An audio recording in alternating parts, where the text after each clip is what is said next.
When I was in WCW, Jody Hamilton protected me in a sense. He never made me work with Vader, which is a good thing in case you've ever worked with Vader. He was the biggest jerk I ever met in my life. So not having to work with that stiff prick was a godsend, I guess. Is that the word? Godsend? I don't know. A blessing. Good. Did you have bad interactions with him? Was it backstage or something? Well, everybody had bad interactions with Vader. He was a jerk. I mean, he hurt guys every single week, and he was constantly told to stop. For that. Always. Just no reason. No reason. Right. I have a friend, his name, well, it don't matter what his name is, but he wrestled in WCW, and he had to work with Vader. And I actually saw guys see their name against Vader on the little chalkboard they'd have, and they'd leave. They'd go, I'm out of here, you know.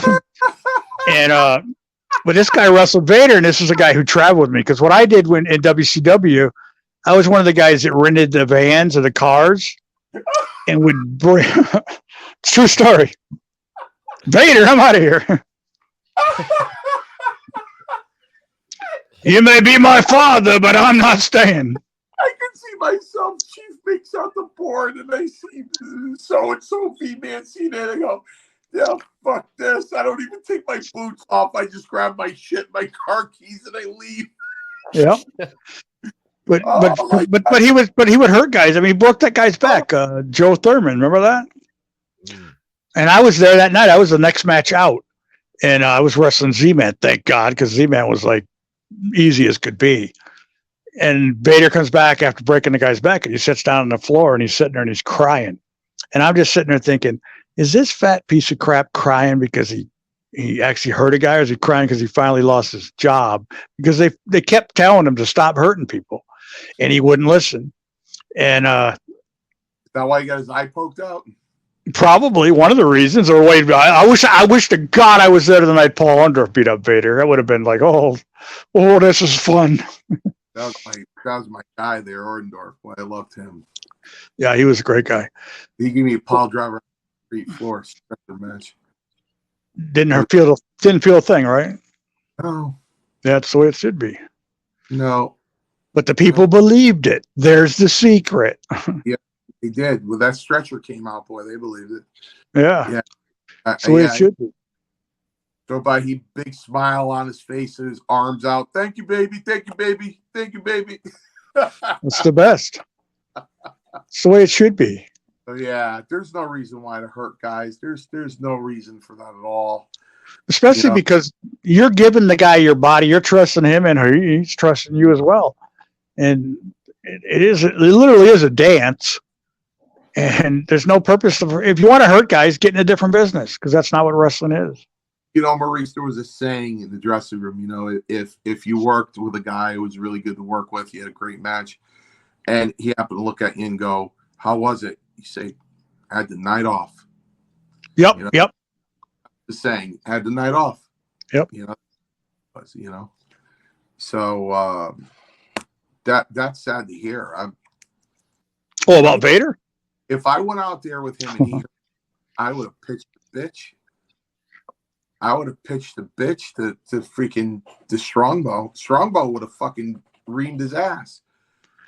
Yeah, the guy I was talking about, when in WCW, I was one of the guys that used to rent a van or a car, and I'd bring 4 or 5 guys with me to the TVs every week. And I brought this guy. He went with me several times, but he had to work Vader, and I was ribbing him, saying, "Oh, so you're working Vader? So who should we? Who's the next of kin we should tell? You know, when you're in the hospital, or you got a girlfriend we should notify? You know, just messing with him. You know." And Vader comes in the dressing room and he goes, "Oh, okay, I'm working with you. Don't worry about it, kid. It'll be fun." He goes to the ring, breaks his nose at the didn't even lock up with this, punched him right in the face, blood everywhere. You can see it's on YouTube. Comes back in the dressing room, guy's laying on the floor, blood all over, and Vader comes in. He goes, "Hey, you'll be all right. Don't worry about it." He just walks away. Just a piece of crap he was. Now, he may have found God later in life when he became humble and old, but in my era, I'm going specifically by my era, and I only say how people treated me and how they were around me. I don't make up stories like some of these old cootie wrestlers who tell shoot stories that don't exist. Vader was a jerk in my era, and to me and people like me, and not just me. I mean, he hurt everybody. He hurt Cactus Jack. He hurt Nikita Koloff. He hurt Steamboat. He hurt everybody. So it's not just me. But I'm glad I didn't have to work with him. And Jody Hamilton one time told me, he goes, "I'm not going to make you work with that fat piece of crap." Jody's exact words. Wouldn't get rid of him. He's that big of a draw. They wouldn't get rid of him. Exactly. They let him do it for years. Agents in the WWF, they would have said something. You would think. Mike Graham actually saved me from getting beat up by Vader one night. He was coming back. They were coming back from a strip club they just got thrown out of, and we were all drinking. And I was coming back from a Waffle House. He said in Atlanta at the Ramada Inn, where all the guys stayed, or the boys, if you like to use the wrestling term. But I was coming back from the Waffle House, and Vader and Mike were coming back in, and Mike's, Mike was always cool to me. I've known him for years, and hey, what do you guys do? Oh, we just got thrown out of a strip club, and and they got in a fight at the strip club. Oh boy, I wish I was there. I would have been like, I was just drunk, right? And Vader goes, "You want to fight?" He grabbed me, right? And Mike like, Leon, he's one of the boys. Calm down. This guy's just a jerk. And there was another time in a story I like to tell is that, Harley Race was put with Vader originally because Vader was scared of Harley. Yeah. And they figured Harley was the only one that could control him. He better be. That's one bitch. Right, exactly. But what a lot of us guys would do with the jobbers, if you wrestling fans prefer that term, I would say lower echelon professional wrestlers, but that's just me. But what us guys would do would go to buy the cheapest bottle of vodka at the local liquor store after the shows, and then go down to the bar, buy a drink, go back to the room and refill it, cheap stuff, rather than paying bar prices. But we would also sit, in our hotel rooms and keep all our doors open and party from room to room.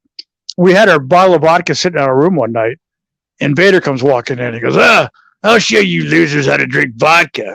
He grabs our bottle of vodka, and he guzzles it straight. And he passes out on my bed.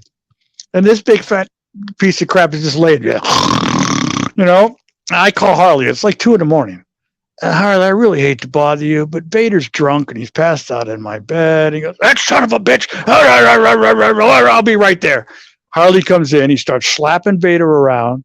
Vader is like, what? Harley, what? And Harley's like, I told you to cut this crap out. You're going to get fired. You dumb son of a bitch. And I'm not kidding you. I swear, as God is my witness, I'm not much of a religious man, so I can say those things, right? As God is my witness, he grabbed Vader by the ear and dragged him out of our room. And the whole time, Vader, I'm sorry, Harley. I'm sorry, Harley. And then later that night, after Harley went back to bed, Vader was downstairs in the lobby of the hotel raging. Which one of you guys called Harley? Who called Harley? And we all like scattered like roaches with the lights on, like, oh. But I like telling that Vader story because it puts him in a good light.